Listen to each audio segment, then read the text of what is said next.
नमस्कार, मैं हूं वीरेंद्र कुमार झा और आप इस समय देख रहे हैं खबर तह तक।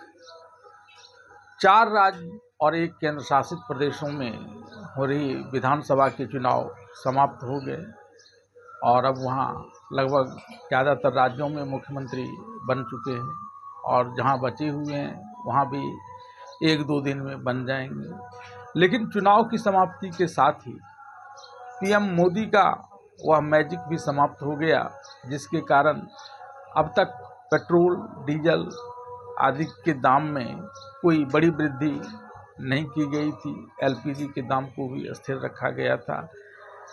लेकिन जब चुनाव समाप्त हो गया तो फिर अब उनका मैजिक किस काम का? क्योंकि यह मैजिक तो उन्होंने सिर्फ लोगों से वोट लेने के लिए किए थे और जब वोट लोगों ने दे दिए, जहाँ जहाँ उनकी सरकारें बननी है वहाँ सरकार बन गई, तो फिर अब 5 साल तक तो वे वहाँ के लिए निश्चिंत हैं और अभी कहीं अन्य राज्यों के भी तत्काल चुनाव है नहीं। तो फिर उन्हें लगता होगा कि अब इस मैजिक से क्या फ़ायदा। अब जो लोगों को इतने दिनों तक राहत दी गई उस सब की भरपाई महंगाई बढ़ाकर कर लेते हैं। और इसी प्रक्रम में उन्होंने अपने सिकंदराबाद के भाषण में कुछ बातें कही। यद्यपि उन्होंने अभी सीधे तौर पर महंगाई बढ़ाने वाले तेल यानी पेट्रोल, डीजल, एलपीजी गैस आदि में बढ़ोतरी की कोई बात नहीं कही है। सिर्फ इसमें राजनीतिक रूप से जागरूकता लाने, शुचिता लाने की ही बात वे कर रहे हैं।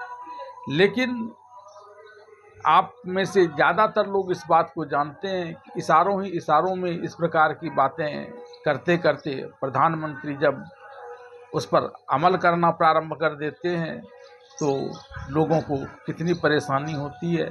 यह हमने कोरोना काल में भी देखा है, नोटबंदी काल में भी एकाएक उनका मीडिया, टेलीविज़न पर, रेडियो पर अवतार होता है और निर्णय लागू हो जाता है बिना कुछ सोचे, बिना कुछ विचारे कि लोगों को इससे कितनी परेशानी होगी। तो डर इस बात का ही है और वो कोरोना काल का जिक्र भी कर रहे हैं तो डर उस बात का ही है कि क्या लोगों को एक बार फिर से महंगाई की मार खानी पड़ेगी। यह लोगों के लिए एक बड़ी चिंता की बात है। यद्यपि उन्होंने सीधे सीधे ऐसा कुछ नहीं कहा।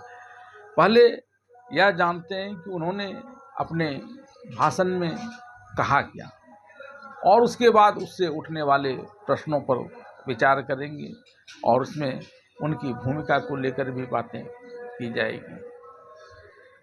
अपने भाषण के दौरान प्रधानमंत्री नरेंद्र मोदी ने लोगों से कुछ सावधानी बरतने की बात कही। पहले तो उन्होंने यह कहा कि पेट्रोल, डीजल इस सब की एक किफ़ायती खपत की जाए और इसके लिए पब्लिक ट्रांसपोर्ट का लोग सहारा लें, कार पुलिंग का सहारा लें। यानी जिस तरफ अगर उनकी कार जा रही है तो रास्ते में कुछ लोगों को बैठा लें, मेट्रो में सवारी करें। तमाम प्रकार की बातें उन्होंने की। रसोई गैस का कम से कम उपयोग करने की बात उन्होंने कही। किसानों से यह कहा कि वे अपने खेतों में फर्टिलाइज़र का उपयोग कम करें।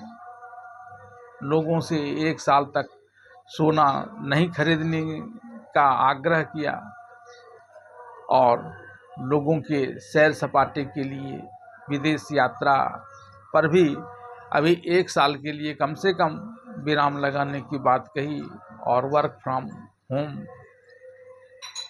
कल्चर का तेजी से विकास करने की बात कही। बात वैसे तो कोई गलत नहीं है। जब देश पर आफत आती है तो लोगों को कुछ न कुछ अपना योगदान देना होता है और यह बड़ी संकट है।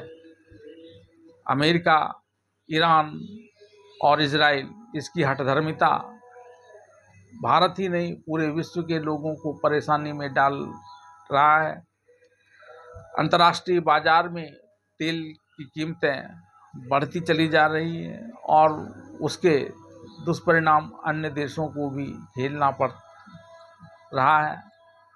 भारत में मोदी मैजिक से अभी यह बड़ी मार लोगों के ऊपर नहीं पड़ रही थी। हालांकि इंडस्ट्रियल गैस के दाम में तो वृद्धि की ही, प्रीमियम टाइप के पेट्रोल में, डीजल में तो वृद्धि की ही, लेकिन नॉर्मल को छोड़ा था तो एक राहत की बात थी और अब उनके इशारे इसकी तरफ कर रहे हैं। लेकिन क्या खुद सरकार, खुद प्रधानमंत्री ऐसा करते हैं जिसकी अपेक्षा वे लोगों से कर रहे हैं? वे तो भारी भरकम लोगों का एक लश्कर लेकर के चलते हैं। कई कई गाड़ियों का काफिला चलता है उनके साथ। वे कहाँ किसी का पुलिंग करते हैं? वे कहाँ से पब्लिक ट्रांसपोर्ट में सवारी करते हैं? और वो क्यों नहीं करें? अब इसके पीछे एक सुरक्षा कारणों का हवाला दे दिया जाता है, तो सुरक्षा व्यवस्था तो बहाल की जा सकती है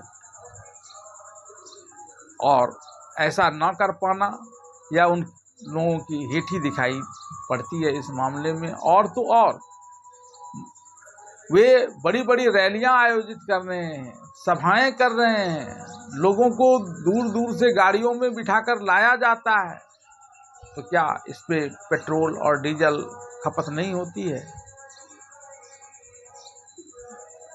दूसरी बात जो उन्होंने वर्क फ्रॉम होम की कही, यह एक अच्छा विकल्प हो सकता है, तो इसमें सरकार को भी अमल करना चाहिए। उनके अधिकारी, उनके मंत्री गाड़ियां को इधर से उधर दौड़ाते रहते हैं, उसमें तेल की खपत होती है, लेकिन यह सिर्फ जनता को ही करना है, उन्हें नहीं करना है। बड़ी बड़ी सभाएं करेंगी और इस सभाओं को करने के चक्कर में लोगों के काम रोके जाते हैं सरकारी कार्यालयों में, क्योंकि किसी खास समय में जब प्रधानमंत्री या दूसरे किसी बड़े नेता का कोई कार्यक्रम आयोजित होगा तो इसमें ये लोग अपनी उपलब्धि के तौर पर उस दिन उस काम को करेंगे।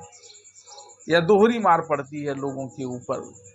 और जहाँ तक फर्टिलाइज़र में कमी करने की बात प्रधानमंत्री नरेंद्र मोदी ने की है, तो ज़रा सोचिए कि फर्टिलाइज़र और प्रोडक्शन में जो अन्योन्याश्रय संबंध होता है, खासकर आज के दिनों में जब हम hybrid brand high yielding plants लगाते हैं, तो उसके लिए फर्टिलाइजर्स भी एक आवश्यक तत्व होता है और उसके अभाव में अगर हमारा अनाज का उत्पादन कम होगा तो इतने लोगों के पेट कैसे भरे जाएंगे? क्या फिर किसी व्यापारी को खुश रखने के लिए आयात की अनुमति देकर उन्हें अनुग्रहित किया जाएगा?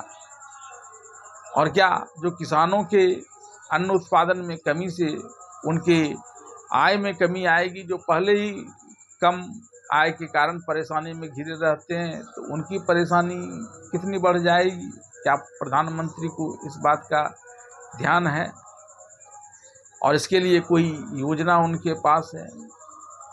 इसी प्रकार से सोना की खरीद रोकने की जो बात वे कर रहे हैं, तो ऐसे ही सोना का दाम इतना बढ़ गया है कि जन सामान्य तो अब उसे खरीदने की सोचता भी नहीं है। और उसमें भी अगर कमी आ गई तो हमारे यहाँ जो सोना के आभूषण बनाकर निर्यात किए जाने और दूसरी चीज़ें, वो सारी चीज़ें प्रभावित होंगी। जौहरियों के कार्य रुकेंगे और उनके सामने एक बड़ी समस्या खड़ी होगी। विदेश जाने की बात तो वो कुछ रईस ज़्यादा लोग ही कर पाते हैं, जन सामान्य तो विदेश यात्रा करता नहीं है। ऐसे में प्रधानमंत्री नरेंद्र मोदी का इस प्रकार की बातें करना देशभक्ति के लिए लोगों को प्रेरित करने के जैसा प्रतीत होता है, लेकिन यह तब होता जब प्रधानमंत्री और उनकी सरकार, उनके सरकारी मुलाजिम भी इस चीज़ को मूर्त रूप देते। अन्यथा सिर्फ यह उनका एक बहाना है। आने वाले दिनों में इसी की आड़ में महंगाई का सारा ठीकरा लोगों के ऊपर फोड़ने पर कि लोगों ने मेरी कई बातों पर ध्यान नहीं दिया और इसलिए महंगाई बढ़ानी पड़ रही है, यानी अपना सिर की